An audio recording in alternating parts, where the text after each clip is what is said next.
Bombshell announcement by Governor Greg Abbott. This year, the state of Texas will become the first state known to reject refugees under a recent order by the Trump administration. So today, we're getting reaction to all of this. ABC 13's Steve Campion talked with two refugees who moved here to Texas for the American dream. Steve? Alona, at the heart of this debate is a simple question. Is allowing refugees into Texas, into Houston, a good thing? The woman who leads this county says absolutely. The man who leads this state says Texas has done its fair share. Among the voices today calling on Governor Greg Abbott to reverse his decision and welcome refugees to Texas stood two. First, Ali Al-Sudani. Honestly, I was surprised, I was shocked, and I was disappointed. I think this is not the right decision.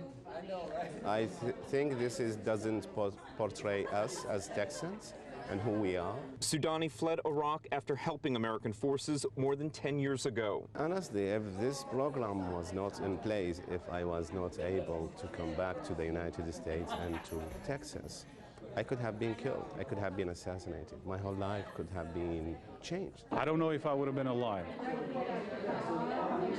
If it wasn't for the United States, I don't know if I and my family would have been alive. Then there's Albert Kasumai, who escaped war-torn Kosovo at the turn of the century. I was literally forced out of my home, forced out of my country. Lucky to have survived through the process. We were forced out in a neighboring country called Macedonia. Lived in refugee camps for a few months. In a letter to Secretary of State Mike Pompeo, Governor Abbott said Texas will now refuse refugees, becoming the first state in the nation to adopt such a stance. Abbott says the state has done, quote, more than its share, end quote, saying nonprofits should focus on Texans. Absolutely lost my breath. I was discouraged, disappointed, and saddened. That was a decision that, after 25 years of working in this field, I had never experienced before. For those who work to resettle refugees in Houston, they can't make sense of the governor's position. I'm not going to go so far as saying xenophobic. I think it is a very discouraging and misguided set of information in a country right now where defining different is illegal, legal, undocumented, documented is all conflated into different is bad.